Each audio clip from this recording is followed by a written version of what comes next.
Lately, see, there's sort of all these remakes, some in the movies and in television shows, and also in far-right propaganda campaigns. Because, see, when I was growing up, when I was in high school in the 90s, there was this huge outrage around, mostly around Howard Zinn's People's History of the United States, and this idea that maybe there might be, honesty in U.S. history classes in schools. It just absolutely had all the right-wingers beside themselves. They were absolutely freaking out about this. And now, 30 years later, they're doing it again, except now they've decided to use the term critical race theory, which they're just using to mean lying to kids in history class a little less than is standard in the U.S. And it reminded me of a really great book that's really worth reading that I wanted to just recommend to everybody here. It's out of print. It's by Lawrence J. Friedman. It was written in the 1970s. Let me see this. Yeah, there we go. And it's called Inventors of the Promised Land, as you just saw. And what it's about is all this U.S. mythology, like the cult of personality around the so-called founding fathers and all this other shit that makes history class in the U.S. an absolute, torture session for anyone who actually knows anything about U.S. history. And he goes through the origin of this cult of personality around, say, George Washington, who was literally... let me just read you some of the stuff. Let me just read you this. I was just going through this again because it's been so long since I read it. Let me see. Yes, the chapter is called The Flawless American, the Invention of George Washington. The first thing to know is he goes into the way that they talked about George Washington while he was still president. George Washington had not always been exalted. Before his death on December 14th, 1799, he was sometimes the victim of biting criticism. In 1776, for example, a tutor in the Washington household claimed that he was awkward, clumsy, and dull. 20 years later, Thomas Paine publicly ridiculed Washington as pompous, treacherous, and a hypocrite. Some Virginians toasted a speedy death to General Washington, while a Pennsylvania anti-federalist tried to prove that the founding father was a common thief. Following Washington's farewell address, a group of congressmen refused to vote their thanks to the retiring president. The editor of the Philadelphia Aurora announced that Washington's retirement would end political iniquity and corruption in the land. Okay, that's a sort of a flavor. But then, suddenly after he dies, what do we get? By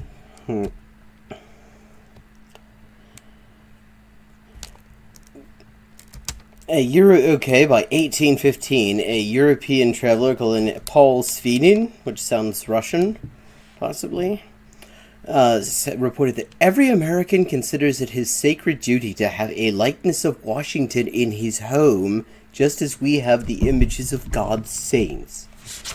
While the Washington is described as, let me see, basically just as a literal demigod.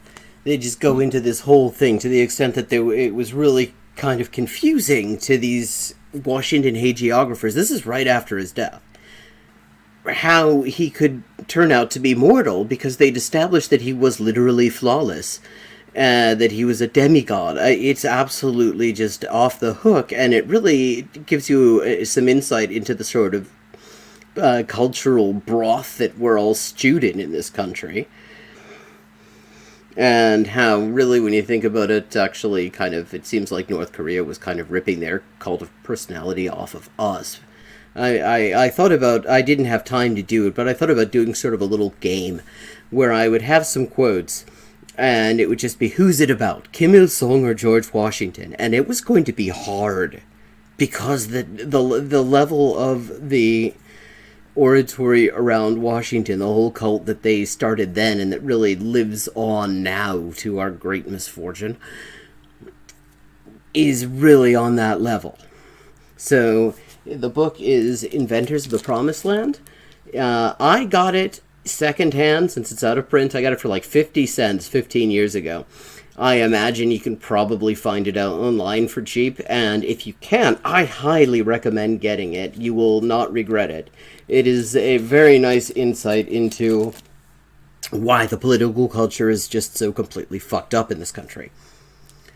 One of the things that also just kind of comes to mind when I look at that is the way there's this, when a horrible person is in office in the US, like George W. Bush.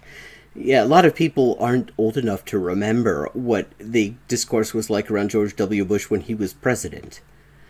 So let me just give you an idea. I mean, he was just described quite accurately, considering the kind of just absolute human rights innovations he was doing, like forced disappearance of persons within the U.S. as just an officially acknowledged practice, maintaining an international network of concentration camps that we still have today, and all sorts of other lovely things. And you even had at one point Foreign Policy, with the most mainstream journal of foreign policy available, saying hopefully at least China might be able to stop the global rampage of George W. Bush. Yeah, which again, I mean, and that's valid considering what he was doing. He was an absolute war criminal. And then the minute he left office, suddenly, first it was we're going to look forward and not backward. That was Obama's thing. And then there was just sort of a few years where we didn't hear about him. And then he gets reborn as a as a portrait painter, and as somebody who Ellen DeGeneres thinks that it's okay to be seen palling around in public with. And we're supposed to be nostalgic about the golden age under George W. Bush compared to Donald Trump. And when you hear that, having lived through the way that they talked about George W. Bush, it really fills you with a lot of expectation around what they're going to be saying about Donald Trump.